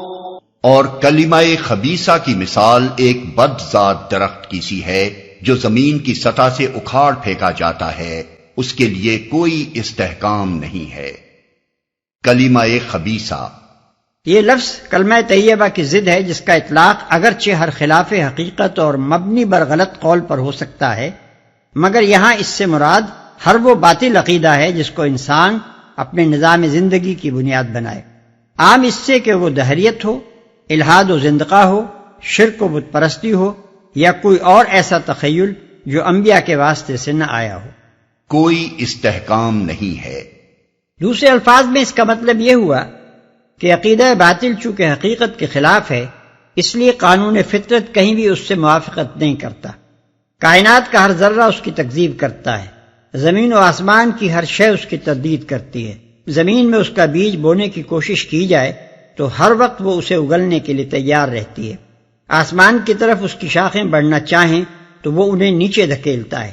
انسان کو اگر امتحان کی خاطر انتخاب کی آزادی اور عمل کی مہلت نہ دی گئی ہوتی تو یہ بدذات درخت کہیں اگنے ہی نہ پاتا، مگر چونکہ اللہ تعالیٰ نے ابن آدم کو اپنے رجحان کے مطابق کام کرنے کا موقع عطا کیا ہے، اس لیے جو نادان لوگ قانون فطرت سے لڑ بھڑ کر یہ درخت لگانے کی کوشش کرتے ہیں، ان کے زور مارنے سے زمین اسے تھوڑی بہت جگہ دے دیتی ہے، ہوا اور پانی سے کچھ نہ کچھ غذا بھی اسے مل جاتی ہے، اور فضا بھی اس کی شاخوں کو پھیلنے کے لیے بادل ناخواستہ کچھ موقع دینے پر آمادہ ہو جاتی ہے۔ لیکن جب تک یہ درخت قائم رہتا ہے، کڑوے کسیلے زہریلے پھل دیتا رہتا ہے، اور حالات کے بدلتے ہی حوادث کا ایک جھٹکا اس کو جڑ سے اکھاڑ پھینکتا ہے۔ کلمہ طیبہ اور کلمات خبیثہ کے اس فرق کو ہر وہ شخص بآسانی محسوس کر سکتا ہے جو دنیا کی مذہبی، اخلاقی، فکری اور تمدنی تاریخ کا مطالعہ کرے۔ وہ دیکھے گا کہ آغاز تاریخ سے آج تک کلمہ طیبہ تو ایک ہی رہا ہے، مگر کلمات خبیثہ بے شمار پیدا ہو چکے ہیں۔ کلمہ طیبہ کبھی جڑ سے نہ اکھاڑا جا سکا، مگر کلمات خبیثہ کی فہرست ہزاروں مردہ کلمات کے ناموں سے بھری پڑی ہے، حتیٰ کہ ان میں سے بہتوں کا حال یہ ہے کہ آج تاریخ کے صفحات کے سوا کہیں ان کا نام و نشان تک نہیں پایا جاتا۔ اپنے زمانے میں جن کلمات کا بڑا زور شور رہا ہے، آج ان کا ذکر کیا جائے تو لوگ حیران رہ جائیں کہ کبھی انسان ایسی ایسی حماقتوں کا بھی قائل رہ چکا ہے۔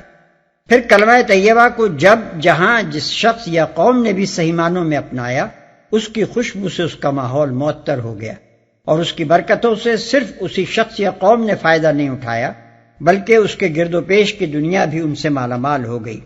مگر کسی کلمہ خبیث نے جہاں جس انفرادی یا اجتماعی زندگی میں بھی جڑ پکڑی، اس کی سڑان سے سارا ماحول متعفن ہو گیا، اور اس کے کانٹوں کی چبھن سے نہ اس کا ماننے والا امن میں رہا، نہ کوئی ایسا شخص جس کو اس سے سابقہ پیش آیا ہو۔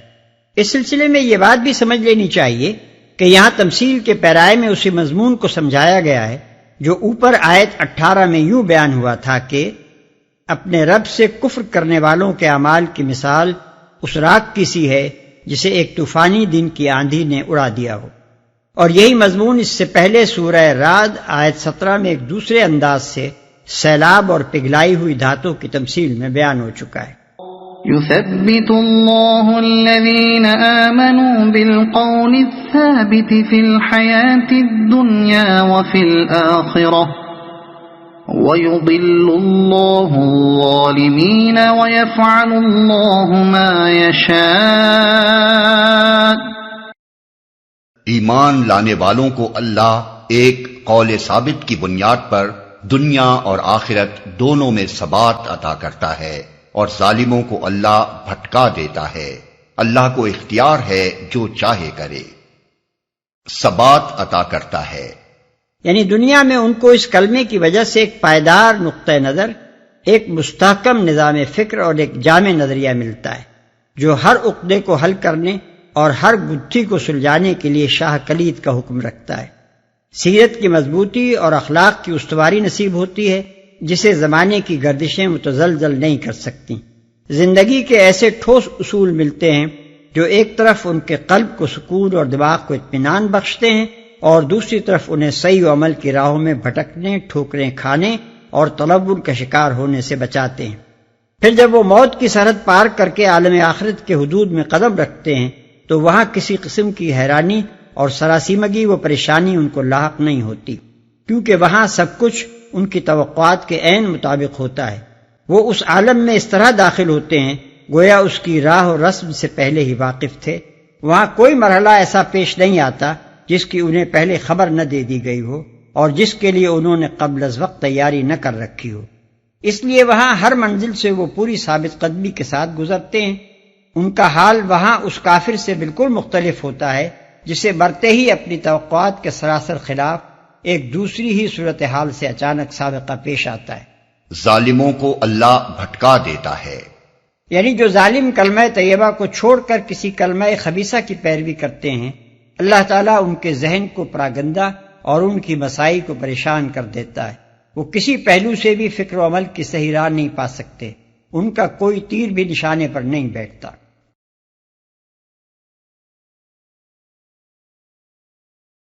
أَلَمْ تَرَ إِلَى الَّذِينَ بَدَّلُوا نِعْمَةَ اللَّهِ كُفْرًا وَأَحَلُّوا قَوْمَهُمْ دَارَ الْبَوَارِ جَهَنَّمَ يَصْلَوْنَهَا وَبِئْسَ الْقَرَارُ وَجَعَلُوا لِلَّهِ أَندَادًا لِيُضِلُّوا عَن سَبِيلِهِ قُلْ تَمَتَّعُوا فَإِنَّ مَصِيرَكُمْ إِلَى النَّارِ۔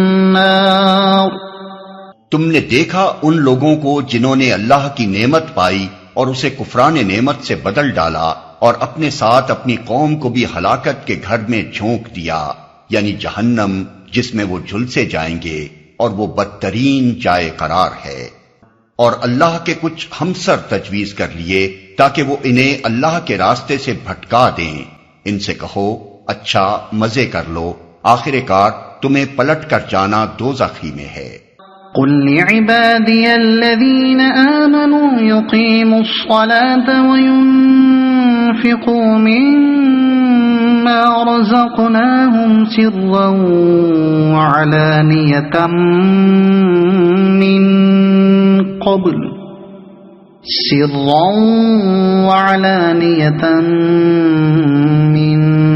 قبل أن يأتي يوم لا بيع فيه ولا خلال۔ اے نبی، میرے جو بندے ایمان لائے ہیں ان سے کہہ دو کہ نماز قائم کریں، اور جو کچھ ہم نے ان کو دیا ہے اس میں سے کھلے اور چھپے راہ خیر میں خرچ کریں، قبل اس کے کہ وہ دن آئے جس میں نہ خرید و فروخت ہوگی اور نہ دوست نوازی ہو سکے گی۔ کھلے اور چھپے راہ خیر میں خرچ کریں۔ مطلب یہ ہے کہ اہل ایمان کی روش کفار کی روش سے مختلف ہونی چاہیے۔ وہ تو کافر نعمت ہیں، انہیں شکر گزار ہونا چاہیے، اور اس شکر گزاری کی عملی صورت یہ ہے کہ نماز قائم کریں اور خدا کی راہ میں اپنے مال خرچ کریں۔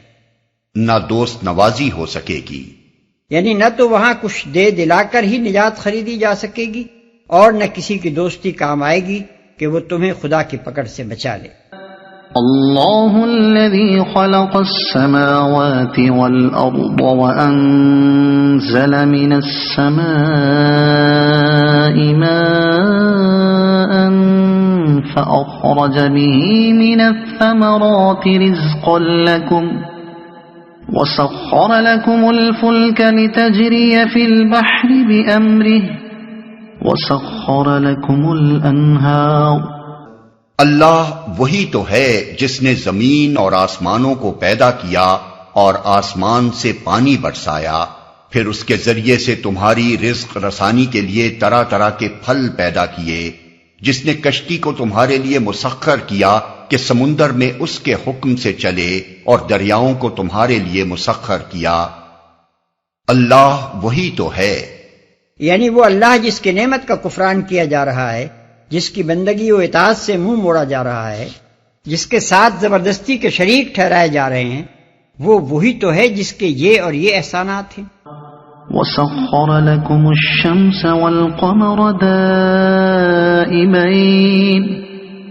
وَسَخَّرَ لَكُمُ اللَّيْلَ وَالنَّهَارَ، جس نے سورج اور چاند کو تمہارے لیے مسخر کیا کہ لگاتار چلے جا رہے ہیں، اور رات اور دن کو تمہارے لیے مسخر کیا۔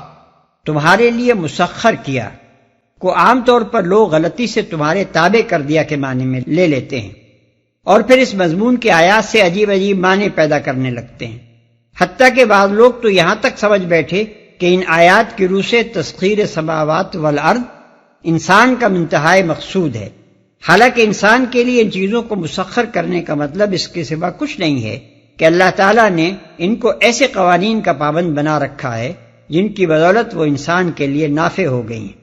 کشتی اگر فطرت کے چند مخصوص قوانین کی پابند نہ ہوتی تو انسان کبھی بحری سفر نہ کر سکتا، دریا اگر مخصوص قوانین میں جکڑے ہوئے نہ ہوتے تو کبھی ان سے نہریں نہ نکالی جا سکتی، سورج اور چاند اور روز و شب اگر ضابطوں میں کسے ہوئے نہ ہوتے تو یہاں زندگی ہی ممکن نہ ہوتی، کجا کہ ایک پھلتا پھولتا انسانی تمدن وجود میں آ سکتا۔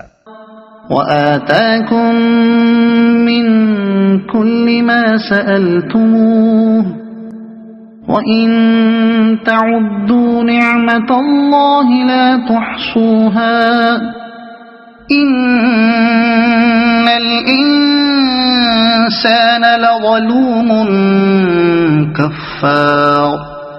جس نے وہ سب کچھ تمہیں دیا جو تم نے مانگا، اگر تم اللہ کی نعمتوں کا شمار کرنا چاہو تو کر نہیں سکتے۔ حقیقت یہ ہے کہ انسان بڑا ہی بے انصاف اور ناشکرا ہے۔ وہ سب کچھ دیا جو تم نے مانگا، یعنی تمہاری فطرت کی ہر مانگ پوری کی، تمہاری زندگی کے لیے جو جو کچھ مطلوب تھا مہیا کیا، تمہارے بقا اور ارتقاء کے لیے جن جن وسائل کی ضرورت تھی سب فراہم کر دیے۔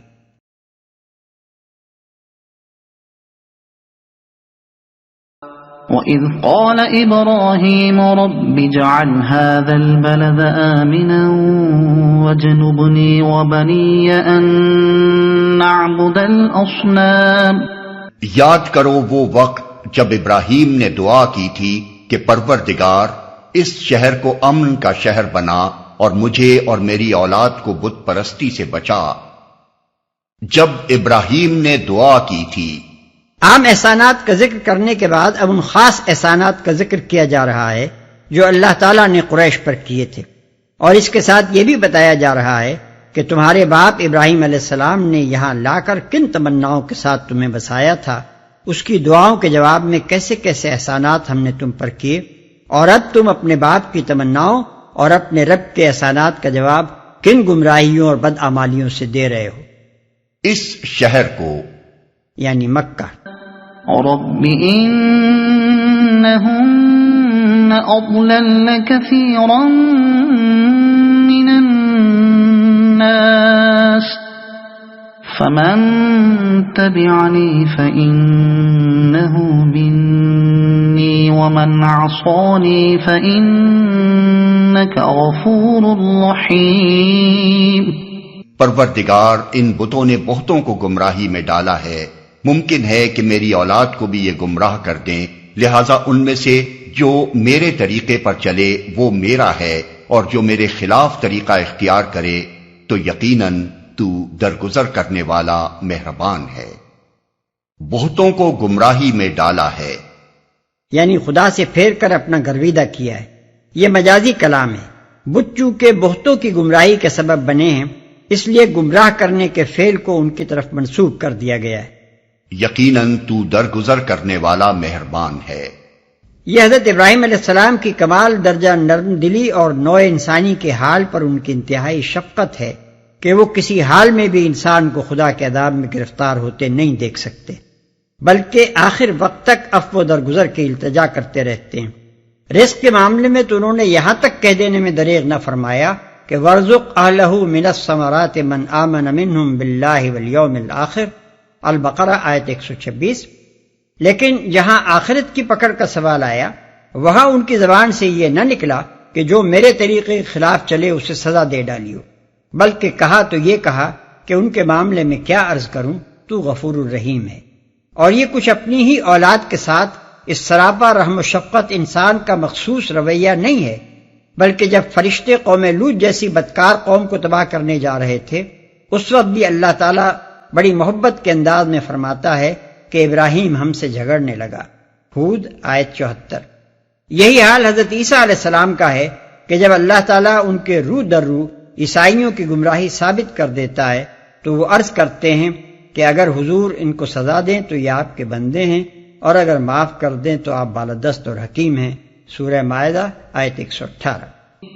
ربنا انی اسکنت من ذریتی بواد غیر ذی زرع عند بیتك المحرم ربنا ليقيموا الصلاة فاجعل أفئدة من الناس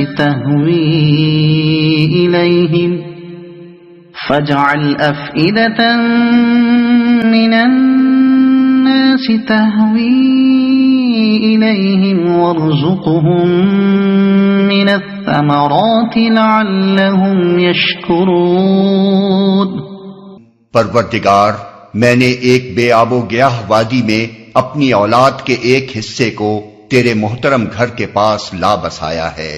پروردگار، یہ میں نے اس لیے کیا ہے کہ یہ لوگ یہاں نماز قائم کریں، لہذا تو لوگوں کے دلوں کو ان کا مشتاق بنا اور انہیں کھانے کو پھل دے، شاید کہ یہ شکر گزار بنے۔ انہیں کھانے کو پھل دے۔ یہ اسی دعا کی برکت ہے کہ پہلے سارا عرب مکے کی طرف حج اور عمرے کے لیے کھنچ کر آتا تھا، اور اب دنیا بھر کے لوگ کھنچ کھنچ کر وہاں جاتے ہیں۔ پھر یہ بھی اسی دعا کی برکت ہے کہ ہر زمانے میں ہر طرح کے پھل، غلے اور دوسرے سامان رزق وہاں پہنچتے رہتے ہیں، حالانکہ اس وادی غیر ذی زرع میں جانوروں کے لیے چارہ تک پیدا نہیں ہوتا۔ ربنا انك تعلم ما نخفي وما نعلن وما يخفى على الله من شيء في الأرض ولا في السماء۔ پروردگار، تو جانتا ہے جو کچھ ہم چھپاتے ہیں اور جو کچھ ظاہر کرتے ہیں، اور واقعی اللہ سے کچھ بھی چھپا ہوا نہیں ہے، نہ زمین میں نہ آسمانوں میں، اور جو کچھ ظاہر کرتے ہیں۔ یعنی خدایا، جو کچھ میں زبان سے کہہ رہا ہوں وہ بھی تو سن رہا ہے، اور جو جذبات میرے دل میں چھپے ہیں ان سے بھی تو واقف ہے۔ اور واقعی اللہ سے کچھ چھپا ہوا نہیں ہے۔ یہ جملہ معترضہ ہے جو اللہ تعالیٰ نے حضرت ابراہیم علیہ السلام کے قول کی تصدیق میں فرمایا ہے۔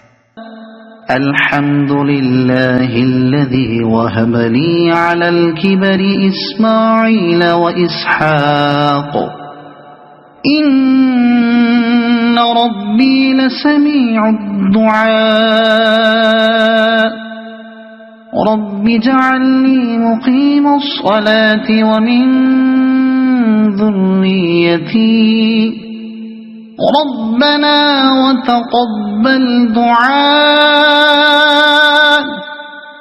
شکر ہے اس خدا کا جس نے مجھے اس بڑھاپے میں اسماعیل اور اسحاق جیسے بیٹے دیے۔ حقیقت یہ ہے کہ میرا رب ضرور دعا سنتا ہے۔ اے میرے پروردگار، مجھے نماز قائم کرنے والا بنا، اور میری اولاد سے بھی ایسے لوگ اٹھا جو یہ کام کریں۔ پروردگار، میری دعا قبول کر۔ ربنا اغفر لي ولوالدي وللمؤمنين يوم يقوم الحساب۔ پروردگار، مجھے اور میرے والدین کو اور سب ایمان لانے والوں کو اس دن معاف کر دیجیے جبکہ حساب قائم ہوگا۔ حضرت ابراہیم علیہ السلام نے اس دعائے مغفرت میں اپنے باپ کو اس وعدے کی بنا پر شریک کر لیا تھا جو انہوں نے وطن سے نکلتے وقت کیا تھا کہ سأستغفر لک ربی، مریم آیت 47۔ مگر بعد میں جب انہیں احساس ہوا کہ وہ تو اللہ کا دشمن تھا تو انہوں نے اس سے صاف تبری فرما دی، سورہ توبہ آیت 114۔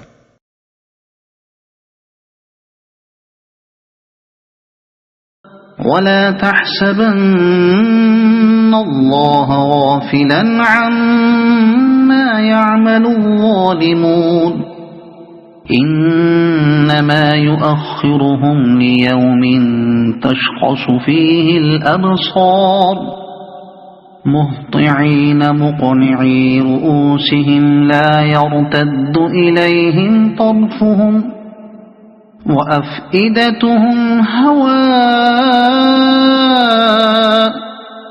اب یہ ظالم لوگ جو کچھ کر رہے ہیں اللہ کو تم اس سے غافل نہ سمجھو، اللہ تو انہیں ٹال رہا ہے اس دن کے لیے جب حال یہ ہوگا کہ آنکھیں پھٹی کی پھٹی رہ گئی ہیں، سر اٹھائے بھاگے چلے جا رہے ہیں، نظریں اوپر جمی ہیں اور دل اڑے جاتے ہیں۔ نظریں اوپر جمی ہیں یعنی قیامت کا جو ہولناک نظارہ ان کے سامنے ہوگا اس کو اس طرح ٹکٹکی لگائے دیکھ رہے ہوں گے گویا کہ ان کے دیدے پتھرا گئے ہیں، نہ پلک جھپکے گی نہ نظر ہٹے گی۔ وَأَنذِرِ النَّاسِ الناس يوم يأتيهم العذاب فيقول الذين ظلموا ربنا أخرنا إلى أجل قريب ربنا أخرنا إلى أجل قريب نجب دعوتك ونتبع الرسل أولم تكونوا أقسمتم من قبل ما لكم من زوال وسكنتم في مساكن الذين ظلموا أنفسهم وتبين لكم كيف فعلنا بهم وضربنا لكم الأمثال. اے محمد، اس دن سے تم انہیں ڈراؤ جبکہ عذاب انہیں آ لے گا. اس وقت یہ ظالم کہیں گے کہ اے ہمارے رب، ہمیں تھوڑی سی مہلت اور دے دے، ہم تیری دعوت کو لبیک کہیں گے اور رسولوں کی پیروی کریں گے. مگر انہیں صاف جواب دے دیا جائے گا، کیا تم وہی لوگ نہیں ہو جو اس سے پہلے قسمیں کھا کھا کر کہتے تھے کہ ہم پر تو کبھی زوال آنا ہی نہیں ہے، حالانکہ تم ان قوموں کی بستیوں میں رہ بس چکے تھے جنہوں نے اپنے اوپر ظلم کیا تھا اور دیکھ چکے تھے کہ ہم نے ان کے ساتھ کیا سلوک کیا، اور ان کی مثالیں دے دے کر ہم تمہیں سمجھا بھی چکے تھے. وقد مكروا مكرهم وعند الله مكرهم وإن كان مكرهم لتزول منه الجبال. انہوں نے اپنی ساری ہی چالیں چل دیکھیں، مگر ان کی ہر چال کا توڑ اللہ کے پاس تھا، اگرچہ ان کی چالیں ایسی غضب کی تھیں کہ پہاڑ ان سے ٹل جائیں. یعنی تم یہ بھی دیکھ چکے تھے کہ تمہاری پیش رو قوموں نے قوانین الہی کی خلاف ورزی کے نتائج سے بچنے اور انبیاء کی دعوت کو ناکام کرنے کے لیے کیسی کیسی زبردست چالیں چلیں، اور یہ بھی دیکھ چکے تھے کہ اللہ کی ایک ہی چال سے وہ کس طرح مات کھا گئے، مگر پھر بھی تم حق کے خلاف چال بازیاں کرنے سے باز نہ آئے اور یہی سمجھتے رہے کہ تمہاری چالیں ضرور کامیاب ہوں گی. فلا تحسبن الله مخلف وعده رسله ان الله عزيز ذو انتقام. پس اے نبی، تم ہرگز یہ گمان نہ کرو کہ اللہ کبھی اپنے رسولوں سے کیے ہوئے وعدوں کے خلاف کرے گا. اللہ زبردست ہے اور انتقام لینے والا ہے، وعدوں کے خلاف کرے گا. اس جملے میں کلام کا رخ بظاہر نبی صلی اللہ علیہ وسلم کی طرف ہے، مگر دراصل سنانا آپ کے مخالفین کو مقصود ہے. انہیں یہ بتایا جا رہا ہے کہ اللہ نے پہلے بھی اپنے رسولوں سے جو وعدے کیے تھے وہ پورے کیے اور ان کے مخالفین کو نیچا دکھایا، اور اب بھی جو وعدہ وہ اپنے رسول محمد صلی اللہ علیہ وسلم سے کر رہا ہے اسے پورا کرے گا اور ان لوگوں کو تہس نہس کر دے گا جو اس کی مخالفت کر رہے ہیں. يوم تبدل الأرض غير الأرض والسماوات وبرزوا لله الواحد القهار. ڈراؤ انہیں اس دن سے جبکہ زمین اور آسمان بدل کر کچھ سے کچھ کر دیے جائیں گے اور سب کے سب اللہ واحد قہار کے سامنے بے نقاب حاضر ہو جائیں گے. کچھ سے کچھ کر دیے جائیں گے. اس آیت سے اور قرآن کے دوسرے اشارات سے معلوم ہوتا ہے کہ قیامت میں زمین و آسمان بالکل نیست و نابود نہیں ہو جائیں گے، بلکہ صرف موجودہ نظام طبیعی کو درہم برہم کر ڈالا جائے گا. اس کے بعد نفخ سور اول اور نفخ سور آخر کے درمیان ایک خاص مدت میں، جسے اللہ تعالیٰ ہی جانتا ہے، زمین اور آسمانوں کی موجودہ ہیئت بدل دی جائے گی اور ایک دوسرا نظام طبیعت دوسرے قوانین فطرت کے ساتھ بنا دیا جائے گا، وہی عالم آخرت ہوگا. پھر نفخ سور آخر کے ساتھ ہی تمام وہ انسان جو تخلیق آدم سے لے کر قیامت تک پیدا ہوئے تھے از سر نو زندہ کیے جائیں گے اور اللہ تعالیٰ کے حضور پیش ہوں گے. اسی کا نام قرآن کی زبان میں حشر ہے، جس کے لغوی معنی سمیٹنے اور اکٹھا کرنے کے ہیں. قرآن کے اشارات اور حدیث کی تصریحات سے یہ بات ثابت ہے کہ حشر اسی زمین پر برپا ہوگا. یہی عدالت قائم ہوگی، یہی میزان لگائی جائے گی اور قضیہ زمین برسر زمین ہی چکایا جائے گا۔ نیز یہ بھی قرآن و حدیث سے ثابت ہے کہ ہماری دوسری زندگی جس میں یہ معاملات پیش آئیں گے محض روحانی نہیں ہوگی، بلکہ ٹھیک اسی طرح جسم و روح کے ساتھ ہم زندہ کیے جائیں گے جس طرح آج زندہ ہیں، اور ہر شخص ٹھیک اسی شخصیت کے ساتھ وہاں موجود ہوگا جسے لیے ہوئے وہ دنیا سے رخصت ہوا تھا۔ وَتَرَى الْمُجْرِمِينَ يَوْمَئِذٍ مُقَرَّنِينَ فِي الْأَصْفَادِ سَرَابِيلُهُم مِّن قَطِرَانٍ وَتَغْشَى وُجُوهَهُمُ النَّارُ۔ اس روز تم مجرموں کو دیکھو گے کہ زنجیروں میں ہاتھ پاؤں جکڑے ہوں گے، تارکول کے لباس پہنے ہوئے ہوں گے اور آگ کے شعلے ان کے چہروں پر چھائے جا رہے ہوں گے۔ تارکول کے لباس پہنے ہوئے ہوں گے۔ بعض مترجمین و مفسرین نے قطران کے معنی گندھک اور بعض نے پگھلے ہوئے تانبے کے بیان کیے، مگر در حقیقت عربی میں قطران کا لفظ زفت، قیر، رال اور تارکول کے لیے استعمال ہوتا ہے۔ لِيَجْزِيَ اللَّهُ كُلَّ نَفْسٍ مَا كَسَبَتْ إِنَّ اللَّهَ سَرِيعُ الْحِسَابِ هَذَا بَلَاغٌ لِلنَّاسِ وَلِيُنذَرُوا بِهِ وَلِيَعْلَمُوا أَنَّمَا هُوَ إِلَٰهٌ واحد